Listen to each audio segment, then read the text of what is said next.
Good evening, and welcome to the project where we throw in an entire major, 4 years of college into a single project into this digital illustration course.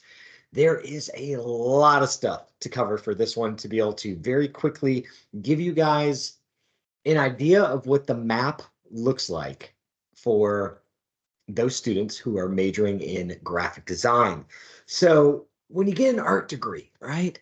Maybe you go into animation, motion graphics, 3D animation, that type of thing. This is what happened to me. You have all these skills within Photoshop. It's all character based. You can draw beautiful characters.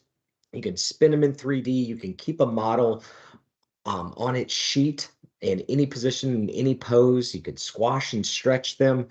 And all the while you are heading towards learning how to draw eyes and hair and render lighting and all these things, there is another group of students that are in art school that are not drawing. In fact, they are focusing on graphic design for those 4 years. And those students come out of school with a very particular skill set that, as animators, illustrators, storyboard artists, environment artists, 3D modelers, it might seem simple at first what they do. Let me show you an example, right? So for this one, we've got a page with a pretty photo. It's a top-down shot of some very bizarre looking soup. I guess it's a soup. On the other side, we've got a very, very blank page that says index on it, and then it's got some numbers. However, this is a great first representation of graphic design and the different rules that we're playing with within this field. So for tonight, I'm going to go through, I'm going to show you guys some quality examples of graphic design. I want to talk to you about some of the really boring stuff within this within this video series to help you, coming from an illustration background. Maybe you drew a lot of anime or Japanese inspired characters when you're younger, standing there and looking cool. But the graphic designers have got a different set of rules that they're playing with that feed into everything we've been talking about within this series of projects that we've been working on. The idea of where you're directing the viewer's eye, the compositional flow, the 70-30 rule of making sure that you're drawing the viewer's attention to that one area on the page that's the most important for them to look at. All of this becomes really important as we move into this infographic project. Now, when you look at the D2L, we're going to see that this has got far more stuff on it. Let's get back here. Sorry, get all the way back up. This section of the D2L has got far more stuff on it than any for the module for any of the other projects that we've gone into. So there are more videos, there's more information, there's a lot of stuff that we're going to be touching on. And again, this is Module 5, Project 5. It goes through in depth and talks to you about how to be able to approach this assignment. It gives you examples. It talks about how to find good font pairings. It goes through and it talks about layout design. It talks about graphic design in general, graphic design trends that you can pull from. And within this series, right, I'm assuming that you guys have got access to this. And this part is especially important, right? So you work from your thumbnails, you get a basic text layout, and then you're going to start, developing your images, and then you're going to have your full page layout. When we get to the final full page layout, it's very important that this stuff melds together, that we've got some anchors for the text while we're still respecting the negative space, keeping it looking nice and clean and very professional when we see the end results. Let me show you some past student works here.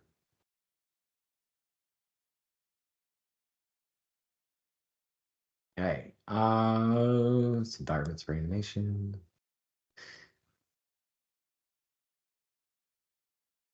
Yeah, a lot of them. All right.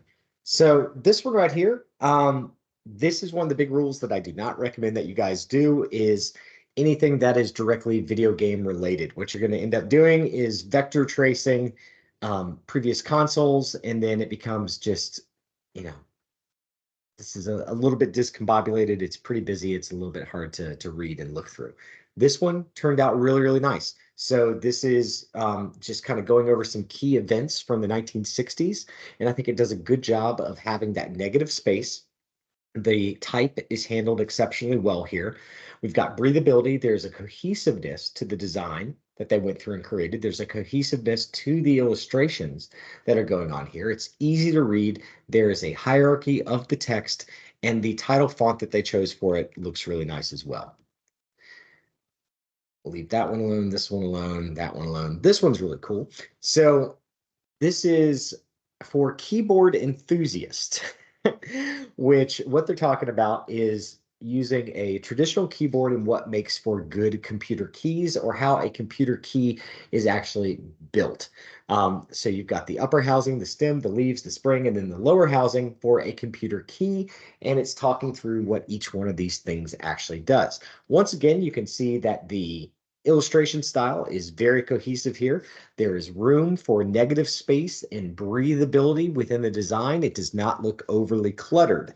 This is something that I'm going to talk to you guys about and repeat probably 50 times throughout this video. And that is because as illustrators, it is in your innate thought when you approach a blank canvas to fill it up with texture and pattern and detail and all these things everywhere. And the idea to you right now that you can just have a little triangle here, taking up space without a big bar, stripes, some kind of intricate pattern that you're showing off how well you can detail things, is really foreign.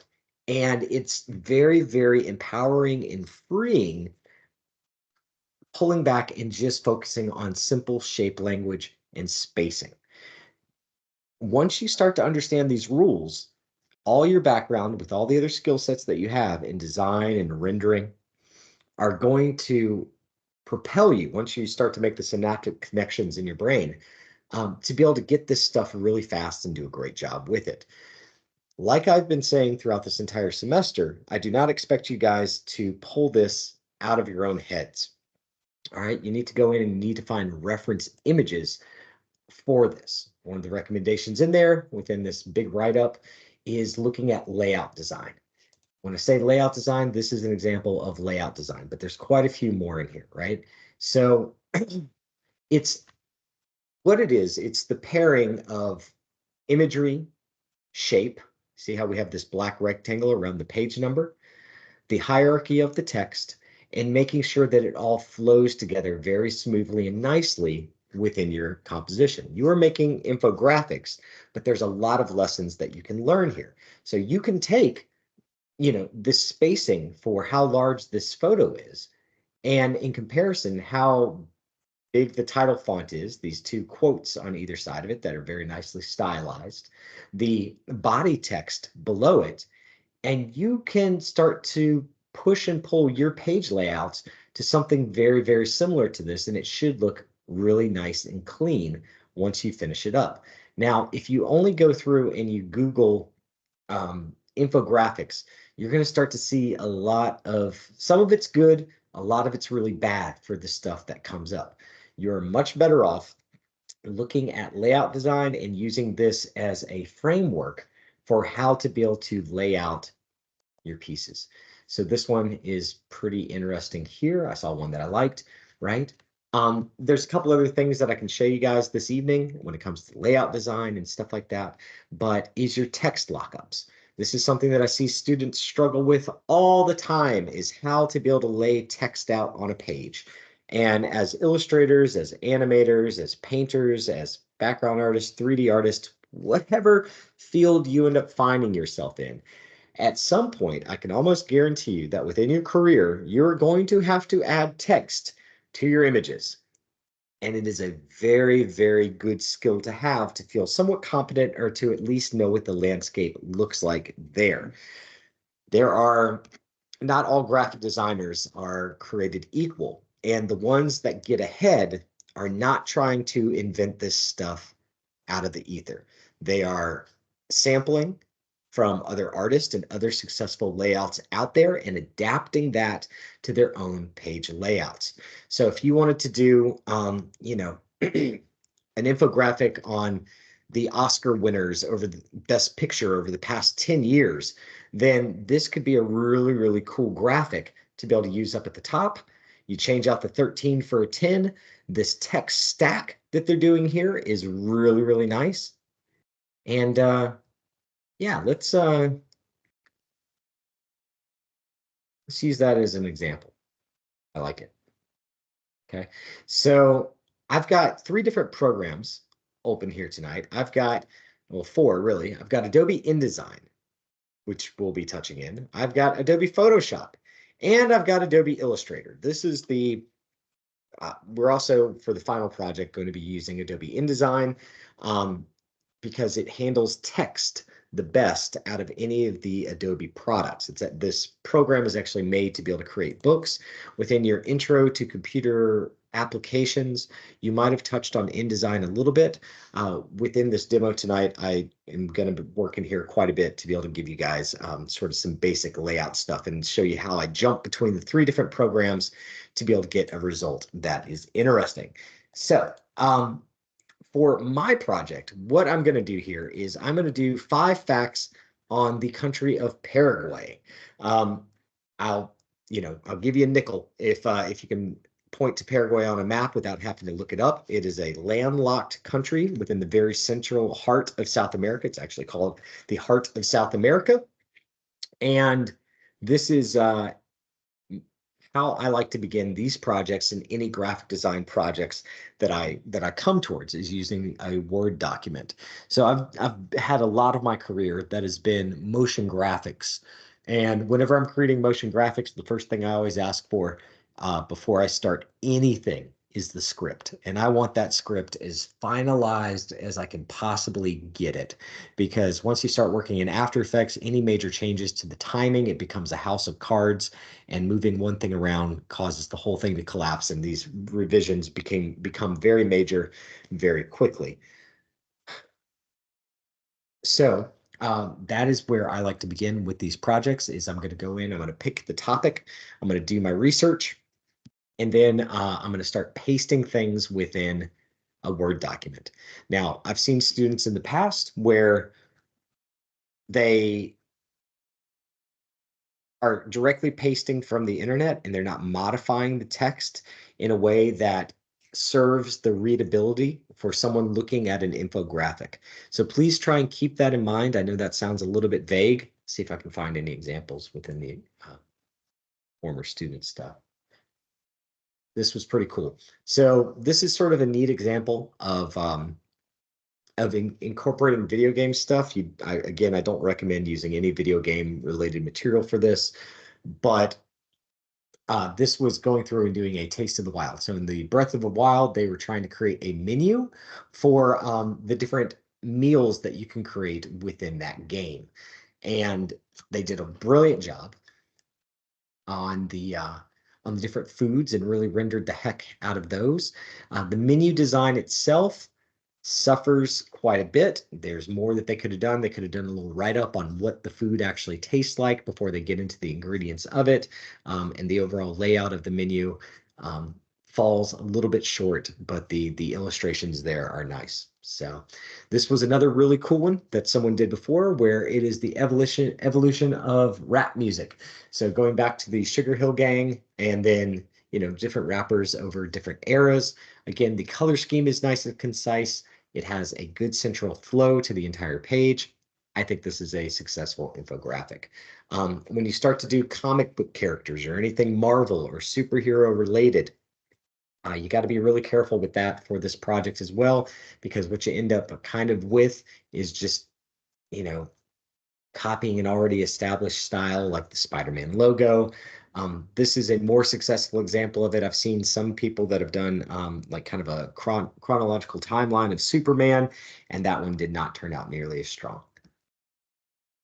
This one is a really pretty example that someone created for an infographic. This is just facts about the killer whale, and the layout, the font choices, the hierarchy of the graphic design here is all really, really nice. The background does not become overwhelming and distract from what the key information is for this infographic. And the spacing, it still has breathability for you to be able to sort of take it in and it doesn't become overwhelming. Whew. Yeah, so here's an example where it can become a little bit overwhelming and a little bit hard to read with how many different facts that they put in here. I think that they were trying to relate how does League of Legends viewership and revenue compare to basketball and football. And again, just glancing at this, it's a little bit hard to tell what's going on within this infographic. It's a cool concept. The gradients on either side are not doing it any favors. They do have the text sort of bracketed with an interesting style here, but the final graphic itself is lacking quite a bit. This is a really beautiful one that you guys, I would take a screenshot of this if I was you for a reference. This is just various facts about a tiger lily, and I think that this does a wonderful job of pulling in the design and drawing aspect of this course and of this infographic project into a very, very nice layout that gives you some information and teaches you about a subject. This is one of my favorites that a student did. So this is the zodiac and the various characteristics of each sign. Again, the graphic design here is extremely nice. Normally spirals like this and symmetrical patterns don't work all that well, but there is a ton of great design choices that are going on here. What else is happening? So each one of these little triangles are also a symbol for the element that zodiac sign is related to, which is really pretty neat. And then she's got the constellations for each one of those zodiacs worked in there as well. So there's a lot of cool stuff that's built up within that one. That one's a very advanced graphic design project. And I'm sure that she looked at a lot of references to be able to get it to that level. This was a super fun one that a student did a long time ago. This is Bigfoot in pop culture. And this is going through and tracking back all the different iterations of Bigfoot over time throughout TV and where they showed up at. And they did illustrations of the various incarnations of Bigfoot, which I think turned out really well. But what really makes this piece shine and work together, it's much more illustrative, is the background that they created for it, which is altogether a nice color scheme. They did a great job with the logo up here at the top of this thing and really made it come together for a nice composition and a fun piece to look at. And then it moves forward in time too with the footsteps, which is a really, really nice touch. Love the fish down at the bottom as well. All right, so I think that's this is a more of a funky layout. You're welcome to do something like that also. But yeah, for now, let's get in and I'm going to start working within Adobe InDesign. So let me just grab a couple images here. All right. This is for my Paraguay project. So let's go with Oscar.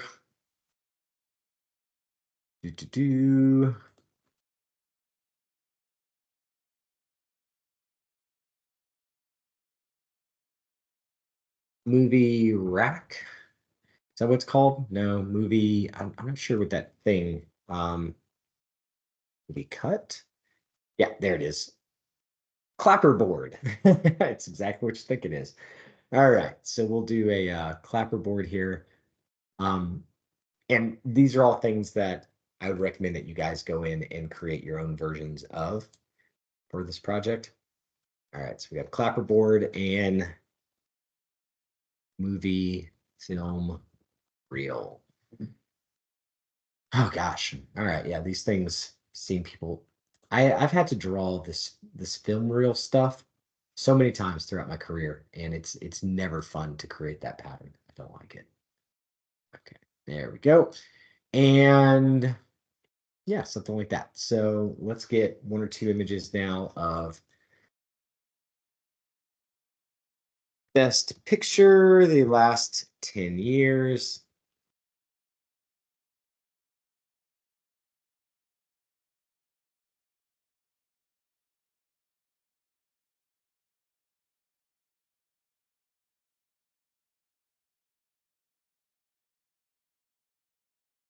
All right, there's our list. 2012 is Argo. So we will start with 2012 and Argo. I don't know anything about Argo. Just to be able to, again, this is why it's nice to have the word open. So that's a little synopsis of it could be good to have. We'll just go ahead and steal this guy's text right now. And now the next thing is, right, we've got our reference image. I'm going to go ahead and build out the start of an infographic here, but this is going to allow me to be able to talk about text placement, layout design, all that good stuff. And I really like this as sort of an inspiration. So we've got our two different movie reels. We've got the clapper. We've got the Oscar.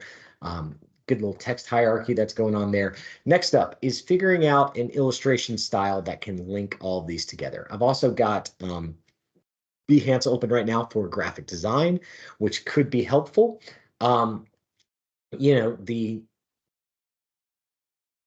coming up with a this is the project where, yeah, you can still work very painterly if you'd like to, but moving into more of a representational graphic design form of illustration can be a really good idea on this project, right? So for this one, if this is what your various dinosaurs end up looking like, if you decide to do a project on dinosaurs, I am totally cool with that because it has got a good color scheme. They are neat, soft, organic shapes that all feel related to one another.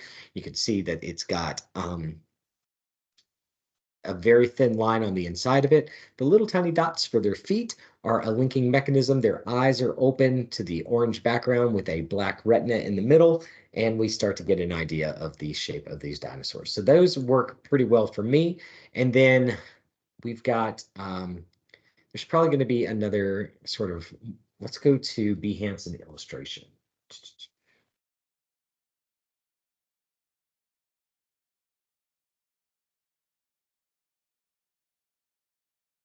Illustration, all categories. There we go. So this is what we're looking for here. And within illustration, we're going to see a whole bunch of really stylized characters as well. So you've got stuff like this that looks more children's book. Oh boy, furry faces. This is probably going to work a little bit better for what it is that I'm trying to create. Some of these portraits are still, gosh, a little darn ugly. That's very 90s with the way that they've handled those characters. I can't bring myself to do it. I don't know what Argo is even about. These are pretty stinking creative right here. I really like this with the drop shadow and the layering up within the person's face. There's probably a series that we could get out of that. Ooh, look at that. That's gorgeous. Yeah, what is the movie Argo about? Uh,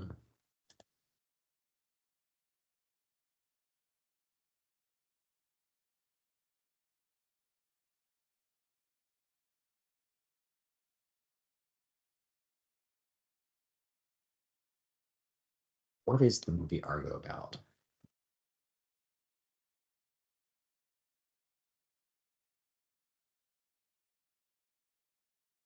Weird. I suppose it's, is it Odysseus's ship? What is Argo? Wow, look at that. Jack Kirby's Argo is awesome. That's funky.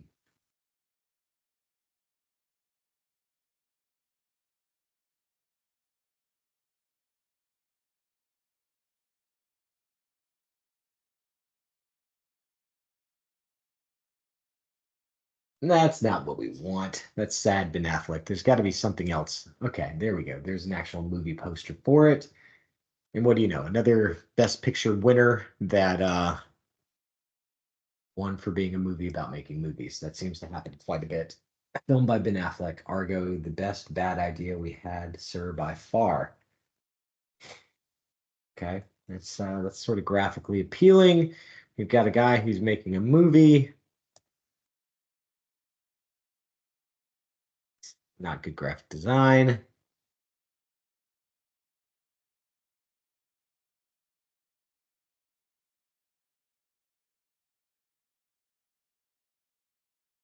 Okay, So how the CIA and Hollywood pulled off the most audacious rescue in history. There we go. That's a little bit more interesting.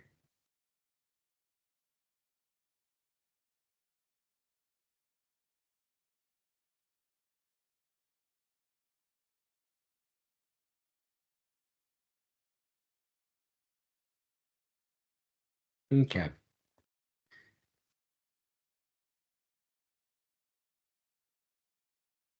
Yeah, that's just the movie cover. So I want to do something that goes past that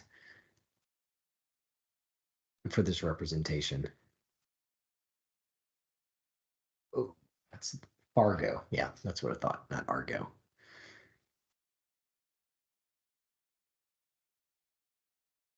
Okay, so we got Hollywood and the CIA.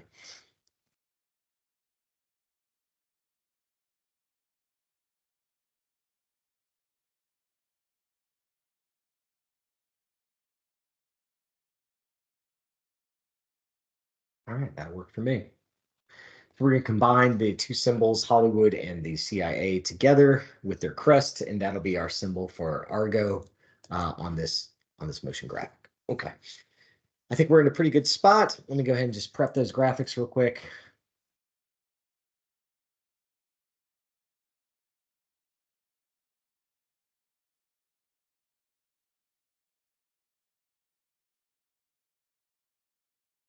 Hmm.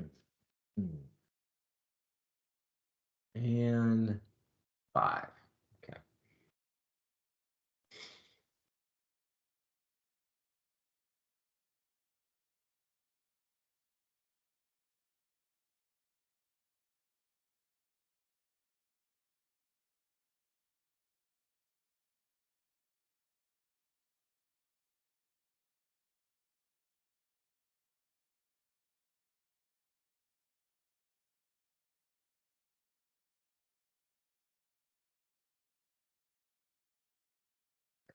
Need this one graphic.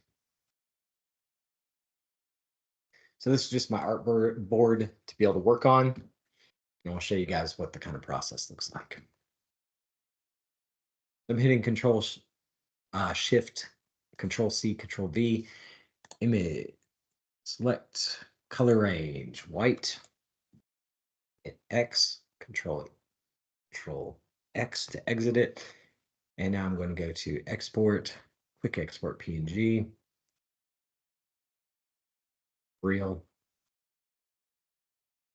No. Need to save Oscar. Nope. And this one. Okay. Same thing. Grabbing my selection marquee, Control C, Control Shift V to be able to paste in place. Exit it, select color range is the fastest way to be able to do this. And exit. Now we've got a transparent PNG. Export PNG. Real. All right. So now we got some graphics. We got some stuff to be able to work with. We got an idea for what the text is going to look like. You've got a couple different routes, right? So at this point, we can go into Adobe Photoshop and we can start sketching up what we'd like the general look and feel of this infographic to be. Layout design can really help us a lot with achieving what the look and feel is going to be. So this has got the ripped pages within there, and I don't really want to do that kind of thing. But I do like the text treatment right up there at the top. I think it's sort of modern. It's a little bit overdone, but that's okay. So yeah, let's see if we could find some other layout design here. Ooh, that's kind of cool. Let's get down through this. Where's the one with all the different squares, buddy? Oh man, how are they going to do that to us? So that's kind of neat with all the different squares in there and the different sizes. I think that I could work with something like that and make it look interesting. So, now, if your colors choices aren't smart or right or connected with this, it's probably going to look really busy and it's not going to be all that great. But I think that's an okay spot for us to be able to start here.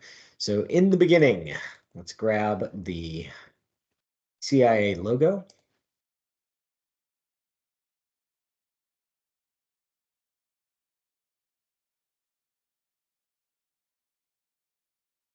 the only part I want for now. Okay, so now we got the bird and the shield. It's a pretty good looking crest. And I'm going to turn down my opacity a lot on this thing. And we want to stylize it. So Argo mostly represented in red, but we do want to have a color scheme that works for each one, that is cohesive for this graphic design project. For here, let's go in. I'm going to use my line art rough.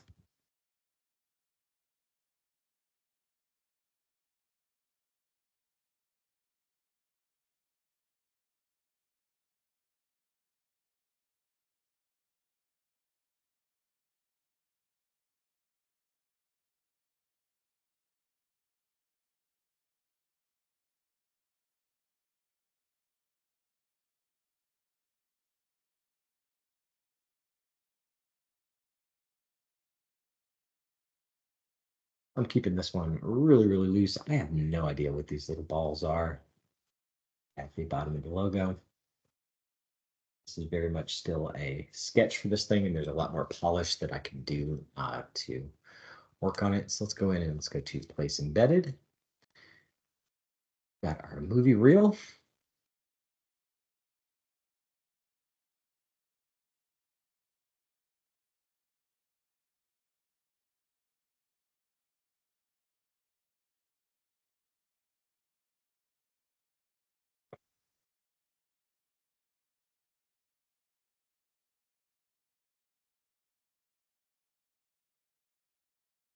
I don't have the smoothing on my pen right now, so it is especially wobbly.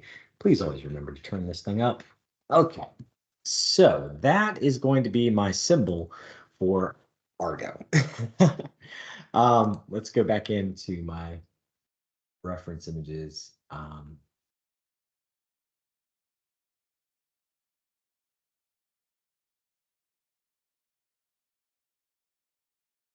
Buddy, come on now.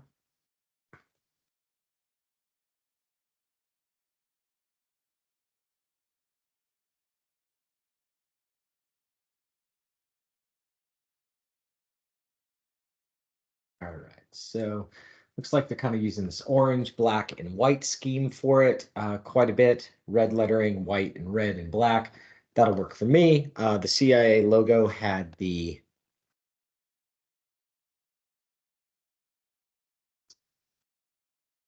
okay. So let's go on the inside of this thing. Select, modify, expand by 2, right underneath it. So pure black is no good. We want to use a little bit of a gray here. That'll work for me.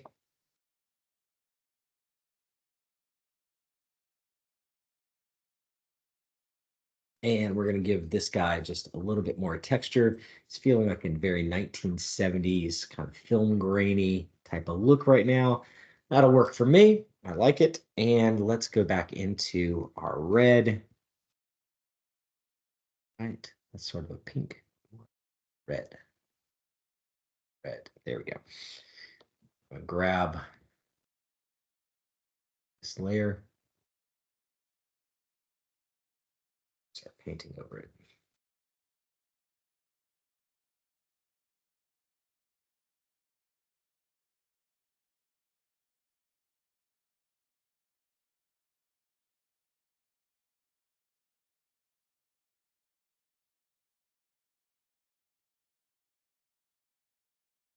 Working in a little bit of texture just around the edges. This is something that I would end up doing with all of the illustrations that I'm working with on this project. All right, so that's a little bit more interesting looking now. I'm digging where this is headed. And then we've got the red I need to put up here. Percent.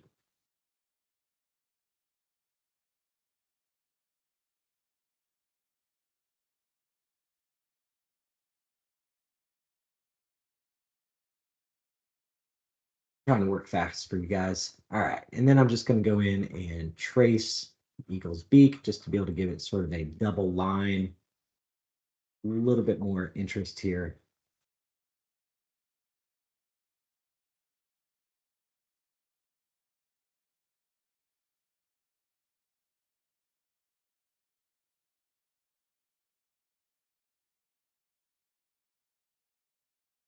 some sort of energetic, fake, sketchy marks along the outside of this thing. Yeah, now we're starting to get somewhere. Some more of these marks over here and here. That looks good to me.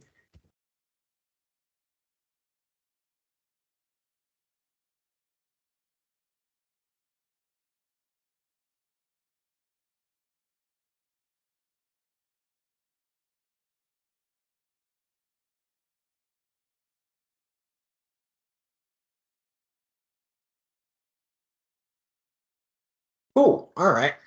So there it is, sort of a modified CIA logo. Let's see if we can't drop in one more color on the inside of this thing just to give it a little bit more pop and a little bit of interest.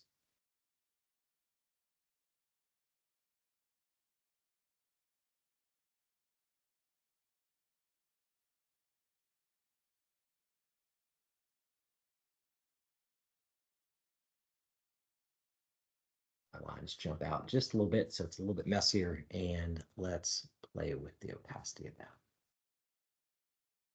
That's not quite working. Image adjustments, hue saturation. Let's go with the lightness. There we go. All right. So just that quick, I think we've got a fairly interesting graphic design piece that can represent Argo. We've established this kind of rough, grainy look that's going on within our graphics. I'm going to turn off my background and let's do a export. Quick export is PNG. Bird. All right. So two ways to do this, right? I can do a rough sketch of how I'd imagine my entire layout to go, which in my head right now, I'm thinking, just sketch it for you guys so you see where I'm heading, is that purple image that we just looked at a second ago. This one right here.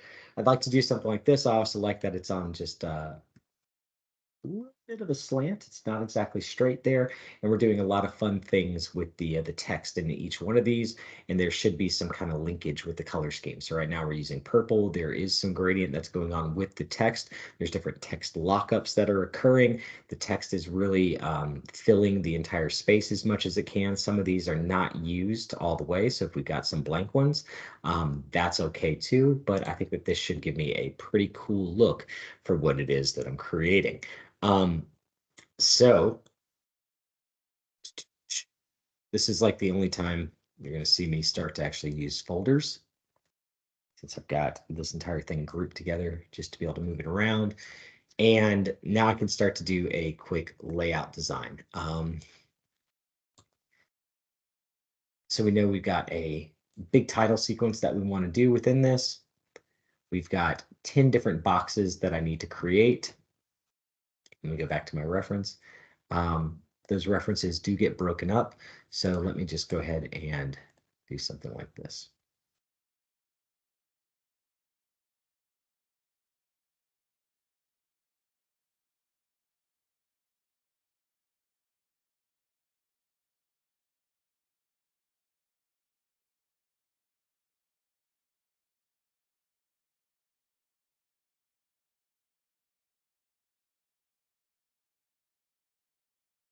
So we'll say this is the title. Go back to my references. Yeah, so it's kind of building it like bricks. I also like the smaller one that they have over here. So if that one's wide, that one needs to go right there. We can probably do another smaller break right here, just with some kind of symbol on the inside. I think that should work pretty well. And now let's go in. We can do a big one for number 2.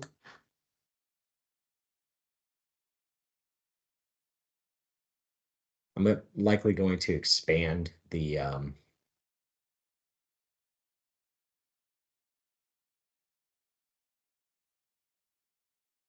like these two guys matching.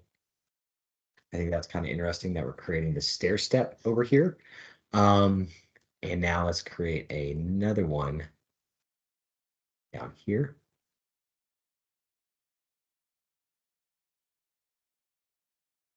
And let's pick this guy back up. So it's almost like we're creating comic book frames, but I'm going to fill this in a very interesting way. So again, returning, looking at this reference right now, everything's off kilter just a little bit. So let's go ahead and do that. Bring it up in scale. All right, that works for me. So it's just a little bit off. We've got our big chicken graphic here.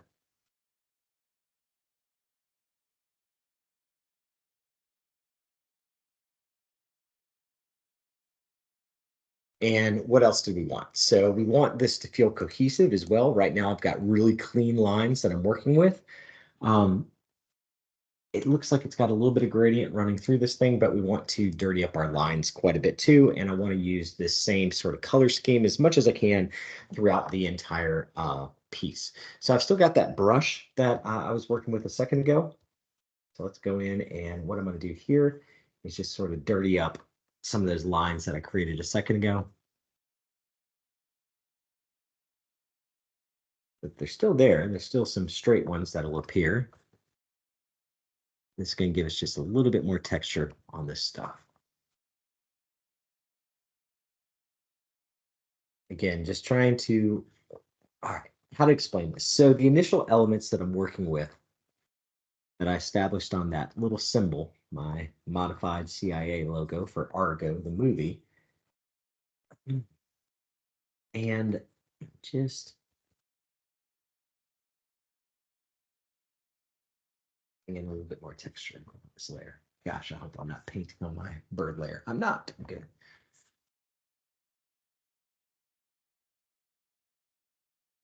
So this is going to help just to be able to connect all of the graphics a little bit more.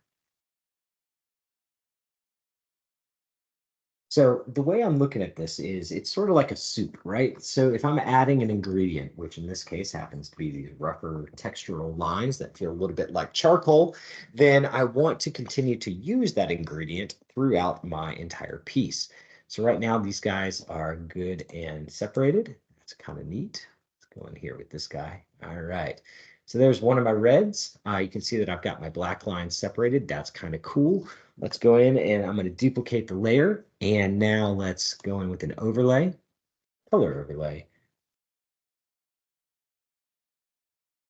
Let's find that really deep black that I had a moment ago.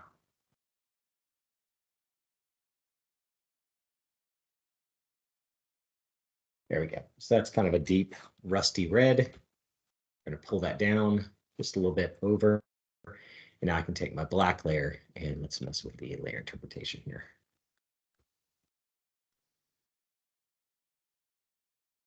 Okay, so this is trying to mimic the rules that I'm seeing within this piece, right? So my main pop color is the purple, which is the lines, and then we've got black on the majority of the interior of these pieces. So let's go in, let's grab our black, not black, drop that in there. That's looking pretty strong. And then we want some of these guys to be white. So within Argo himself,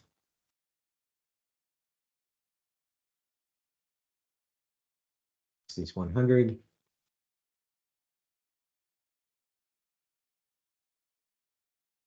You can see how that's giving me that nice noisy kind of look to this thing, but I don't want it to be too noisy, otherwise I won't be able to read the text.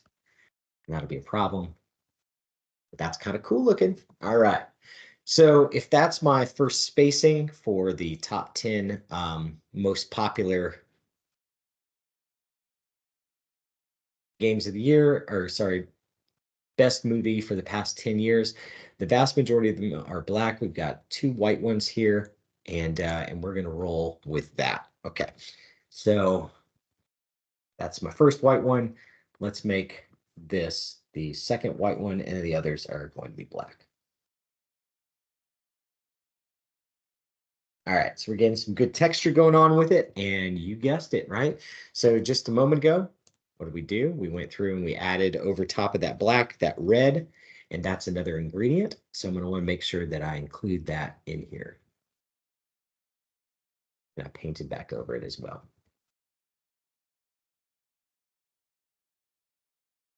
Now everything is starting to look cohesive, even though it is a big mess right now. So this is me adding too much, and this is something that I like to do a lot in Photoshop. It's just sort of expand, experiment, and then we can always go back and drop these things down, move and push. There we go. Got a little bit of it going on there. So from here, I'm going to drop down the visibility of all of this, or let's mess with the layer interpretation, push it back up to 100.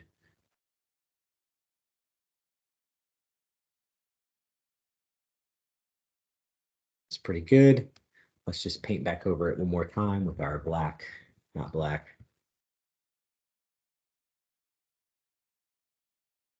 Just to be able to drop it down so it's not quite as bright, but we're still getting a little bit of it in there. Cool. So now I am painting, right? This looks like illustration.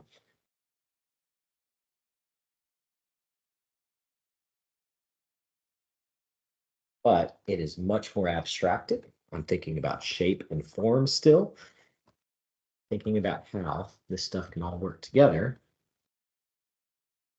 to be able to create a strong graphic design. So you don't always have to work with your entire layout like this, like the killer whales one that we saw a second ago. That was ultra super clean. This one is much more stylized. We're starting to get something that is working together here. Okay, so that's all looking pretty good. You notice that I haven't really added any text to this thing yet. The text is something that I would like to build out within Adobe InDesign. So we got Oscar here as well.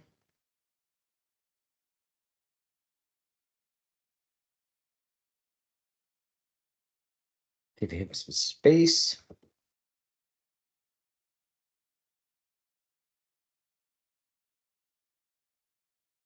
Get rid of that background on him. Oh.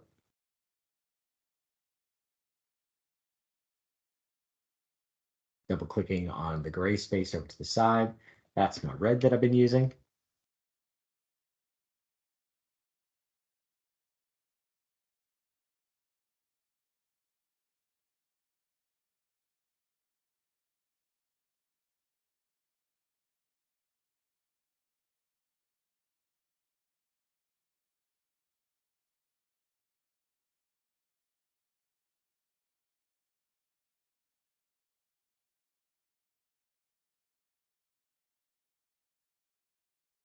I like it with the blue in there too, so it's like a 3D goggles. There it goes. All right, so we got the Oscar within there. We can probably add, I would paint this, but I'm trying to go fast for you guys. Just a few more highlights over the top.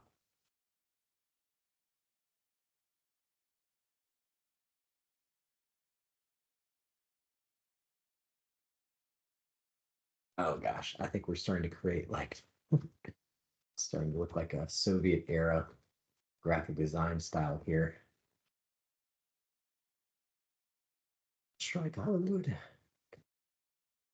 There we go. So now that starts to match because we're using the same rules, right? Heavy blacks, the thick area, the white, the red on there, and we've got an image that works pretty good with this. Let's go in and let's do one more with that film reel.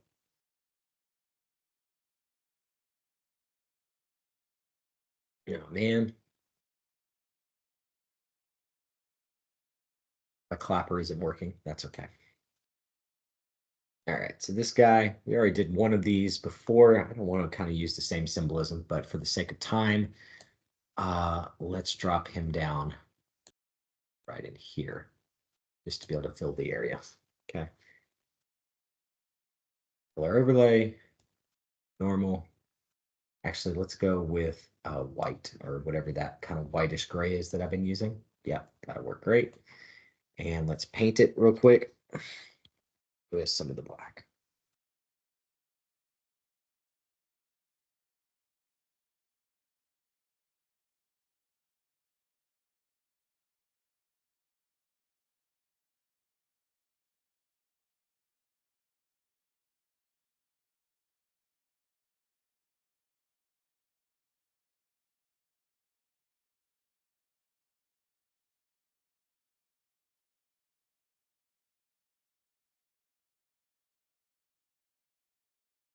There we go. That'll work for me. So now we've got a couple different symbols. I would go in and create more symbols for each one of these movies. But for the most part, I think I'm in a good position to start building my text within Adobe InDesign. So let's go in and let's go to export. And you can export a PNG, you can export a JPEG. In this case, I'll do a JPEG.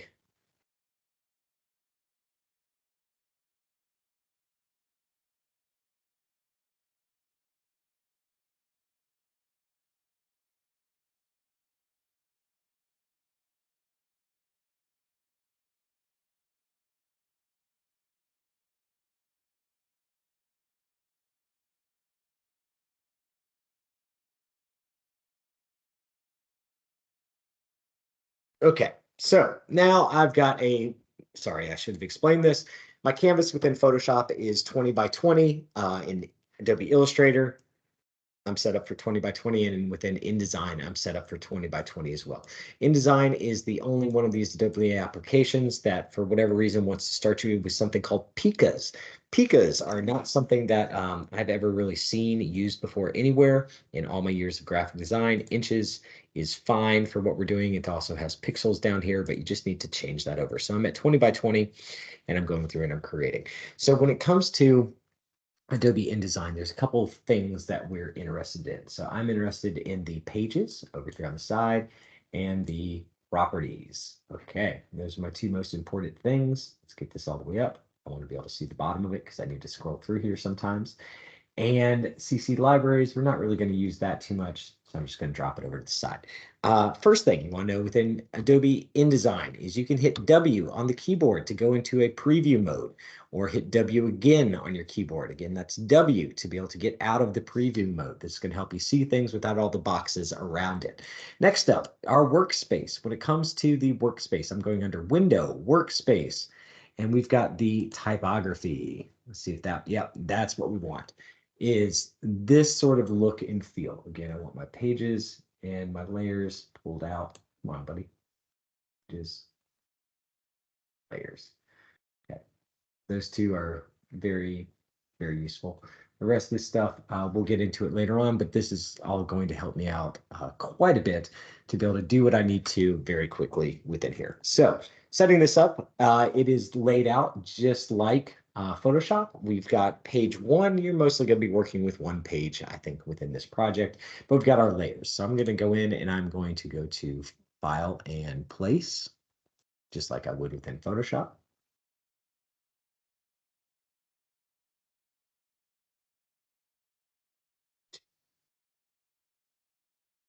Image go.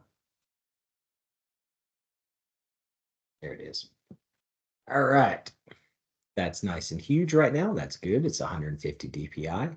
So I'm holding down Control and Shift in the top right-hand corner just to make sure that I scale this the right way. If you just try and scale it, it will allow you to be able to manipulate the image, and you'll get something weird like this. Okay, so this is a good thing to bring up within InDesign. If I just try and scale something, it's going to cut it out because everything within InDesign is in these boxes.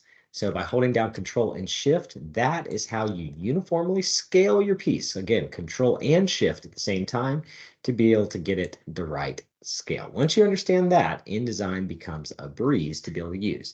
So now this is my page. I've got my purple line for my bleed. If I was going to get this printed, these are going to be displayed digitally, so it's not that big of a deal. But if I hit W, that purple line goes away and I'm getting my preview.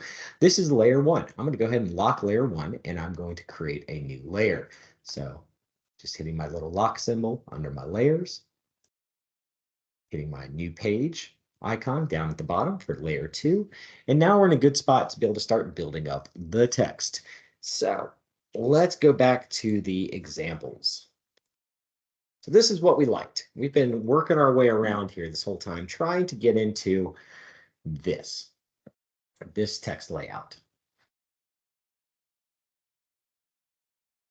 So on my new layer, which is going to be my text layer, I'm going to go through and I can go to my text box. I'm going to left click and drag to make a text box, and I'm going to go top 10 movies. Can't see it right now, it's too small. Let's go in, and I do have an eyedropper within InDesign, which is really nice. We like that color. Okay. You also have to create swatches similar to the way that you do within Photoshop. So let's go in and let's create a new one. Yep. Where's my color? There it is. This guy.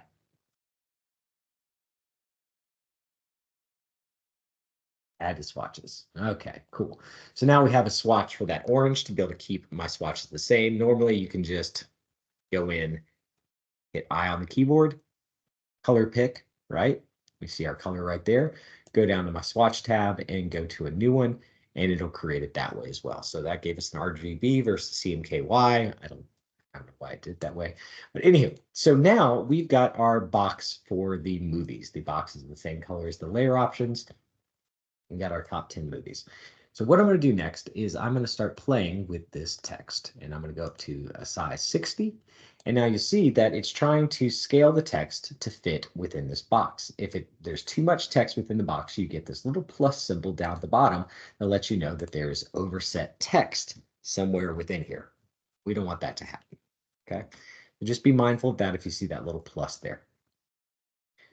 So right now, this is what it's allowing me to do. My font is not really matching with this rough and tumble look that I've got going on. So my font's in the top left-hand side. We get a nice preview. It tells us what the look is going to be, and it updates over here on the side as well, which is all really good.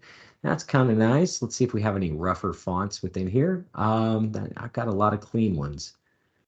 I don't know if I have too many grungy fonts, but grunge on grunge on grunge might be a little bit too much here. That's awful.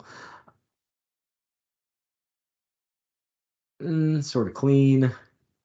And I'm looking for something with, a similar thickness and a variety of width to what it is that I'm describing graphically on this screen. So I'm looking for a font that has a thick width and then a thin width in the same way that I'm doing my lines here. So yeah, you can do, okay, so that's all pretty thick. It looks nice. It's a good, clean, readable font. I think I could pair this with something that maybe has a little bit more interest to it, I hope. So top 10 movies.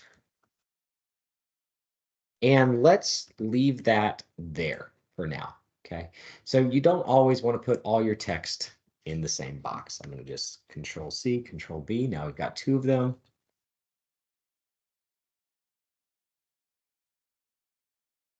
No, we said best picture.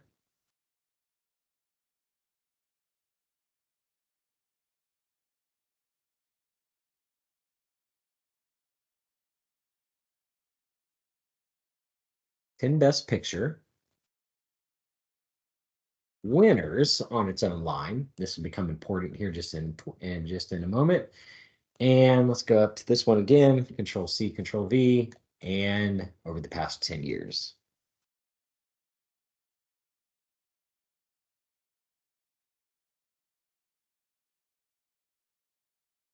Okay.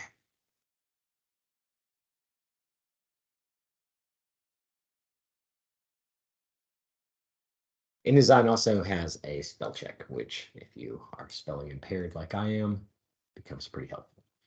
All right, so again, I can hit W on my keyboard to see what this is going to look like. It looks like I have an outline on my text boxes. I'm going to go ahead and turn that off. None. None. And none. All right. So now we get into text layout and hierarchy for building a title. Now, when you guys, this is one of the things that really kind of drives me nuts whenever I see people do these infographic projects, is you don't really, as illustrators, understand that you can play with the size and the spacing of the text right up at the top here. So all this work up until this point has been able to get to that big 10 with the two different icons. So we've got a big 10 that we need to create. Best picture winners over the past 10 years. Let's take all these guys, just move them over here for now, and I'm just going to Control Shift, Control V. So with our tin, let's go back to my reference image. That yellow is related to the page color. For this one, our page color is sort of a black for the most part. So get my swatches over here. And let's find a new swatch. So I've got this lighter pink, which is already my font. I've got this sort of off-white that we're using. Let's go in and let's add that as a swatch for now. No, let's leave this 10. Okay, so again, I'm going to hold down Control and Shift, and now I can make my 10 really large. Okay, that's looking pretty good. Give it just a little bit of an angle. And I don't, I'm going to try not to vary my fonts too much, but let's see if we can find a really kind of a cool looking 10.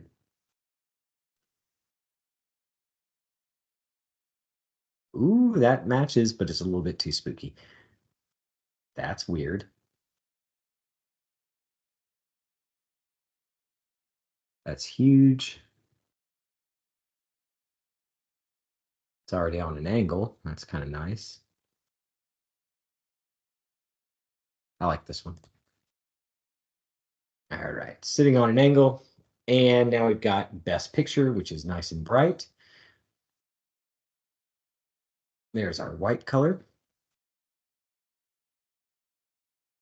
Winners. Let's go with that one in white as well. We'll do something sort of special to it around the outside. And now we've got our bottom font. So the bottom font, whatever that one was, no, I think, yeah. All right. And for the 10, you can also hold down Control and mess with the brackets, and that will change the positioning on your text. So we've got Best Picture winners over the past decade. I can push that over just a little bit more. Now, here's the fun part, right? We can take winners, scale that up, so it feels more exciting. 10 Best Picture winners over the past decade, and that becomes our subhead. And because that's our subhead, we can make it even smaller and push it down to the side. All right, so that is a fairly decent text stack that I've just created. Just going to give it a little bit of a angle here.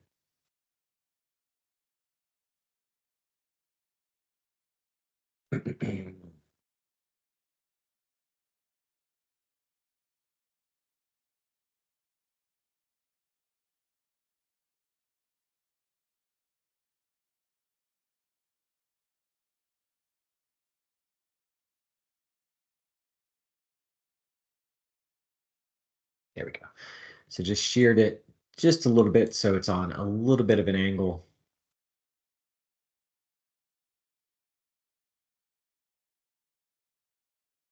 With the up angle that we're working with here. And then let's go in and let's cause our 10 to be on that same sort of. Actually, I like the 10 offset. I think that looked nice before. All right, so now that is really, really easy to be able to read there. We've got 10 Best Picture winners. If we want to make winners look a little bit better, Control C, Control V, and I'm going to change, oops, that's giving it an outline again. So let's just highlight it, grab our dropper, and now we've got a darker color.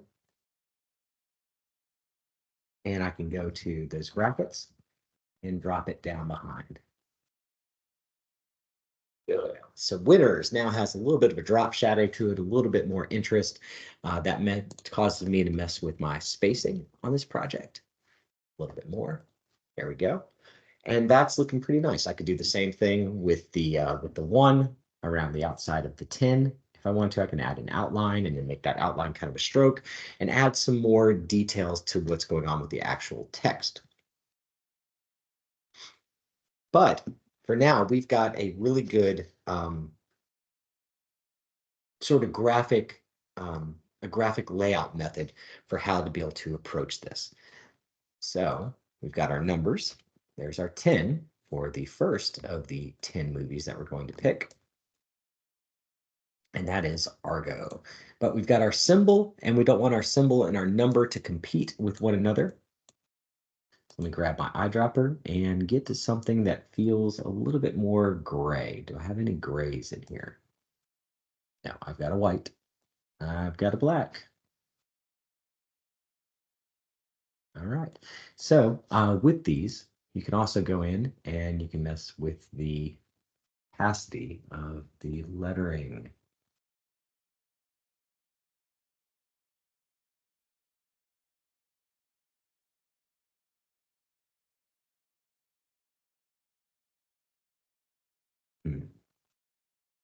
Oh, there it is. All right. So we're making this really pretty light here. We'll get the idea. Number 10.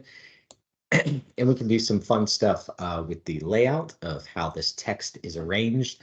If we want to place it even more, it's already got a box around it based on the layout that I've kind of designed here. But this is where going back into this stuff helps a lot, or having your Word document. So what I'm going to do next is, you guessed it, we're going to grab our font that we've already established, which is our title font. Let's go in and let's grab one of these guys, best picture, changing the color of the font. And now it says, should say Argo. Argo 2012 will be separate.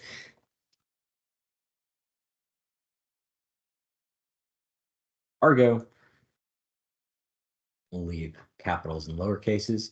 I can take this and I can pull it together. So the scale there is working pretty good. The orange is a little bit hard to read on this black. We can use the same layout that we used up at the top, right, where the text is going over just a little bit. And then we've got what year this movie came out. So for the year the movie came out, let's make that in the black copy here, and that is 2012. 2012. Okay. Again, I'm scaling down my box just by left clicking on it. And we don't want this to be quite as important, so I'm going to shrink the scale. I can't quite read that against the backdrop. Make Argo a little bit bigger, and if I wanted to, I can even overlay the 2012 at the end. That's getting a little bit too messy for me. I don't like it. Let's lay it on the same kind of upward slant that we had going on before. And so now we've got 10 Best Picture winners in the top left-hand side, the Argo, which is matching with that font. The number is behind it, the letter is off to the side, and we've got a good text header layout for this. Now I can open up my box again, go in, and let's grab all this stuff about the movie Argo. This is called the body text, and I'm going to paste that in there. So that is way too much text. Can't see any of that. Wow, look at all that. There's so much of it. Okay, so that's not really as readable as I would like for it to be. So let's make sure that we grab our black here, and we're probably going to need another font for the body. So right now I'm at 49. Let's go to 25. This is a huge image that we've got here.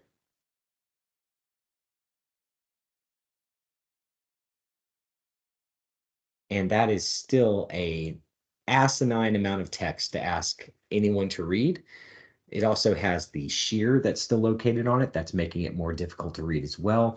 So let's go to Object, Transform, Shear, and we're going to turn off that 15 degrees. Object, Transform, Shear, 0. Why is it not going away? Okay, that's all right. So let's close out of here, create a new text box. And there's all my body text without anything funky on the inside of it. Again, as I start to scale these text boxes, that is just too much stuff, right? I highly recommend that you have a sentence or two for any kind of body text that you're going to put onto these pieces. That becomes a little bit more readable, and now it becomes a balancing act. So let's take all these guys up here, put them on a new layer.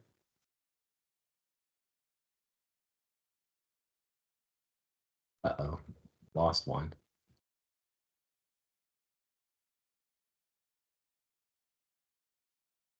Sorry. I didn't copy and paste it. Hold you there.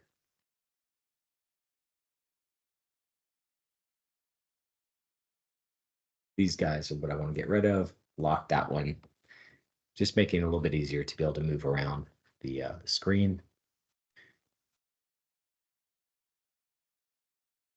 New layer. Copy that body stuff.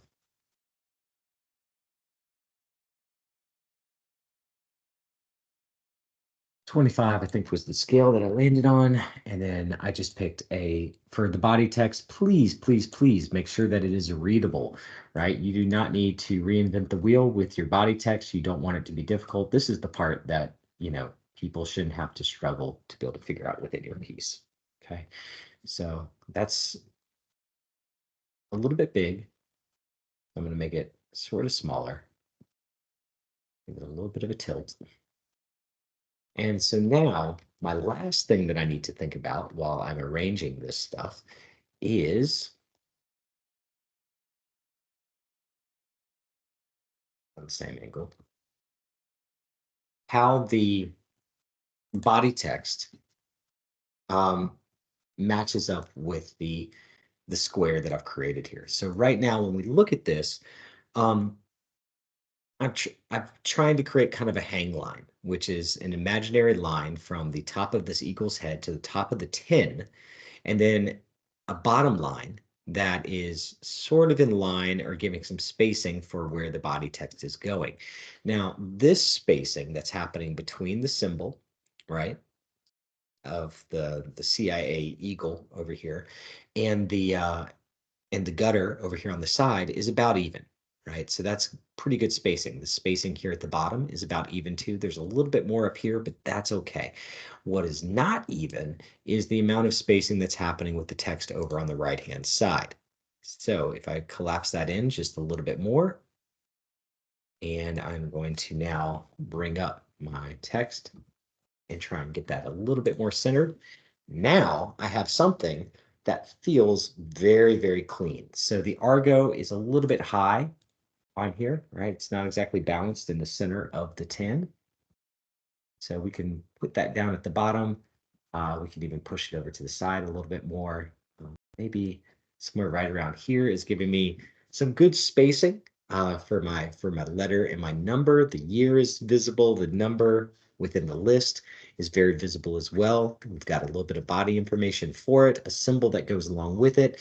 And now as I continue to build out this image and this graphic design, I should get something that is pretty cohesive throughout the entire piece. I can always go back in and modify my background within Photoshop, and I'll probably end up drawing some more symbols and dropping those in as I'm working my way through this list. But it's going to have a nice readability. The gutters are built in, or sorry, the squares are built into it, and it starts to become a nice, clean graphic design read, even though it is a very messy, grungy looking style that I'm using. All those core principles of graphic design are still here and they're working. So we've just gone over sort of title creation, some various options for text lockups. Please keep in mind there are hundreds and hundreds of variations for text lockups that you're able to create. I believe within the description there's a link to this video for Conan O'Brien's motion graphics exit speech from when he was the host of The Tonight Show for just a little while, and that shows you a whole bunch of various text lockups that are really beautiful to look at. I don't expect you guys to know this. There's students in college right now that are spending 4 years learning how to do text lockups and layout and good font treatments like this. Some other good rules to keep in mind: please do not center your body text. This makes it really, really difficult to read. These are not poems. They're not haikus. It is facts that we're trying to get along to our audience. So a left justification should be the standard and the practice that you follow when you're creating this stuff. I think we're at a good spot to be able to pause this section of the video.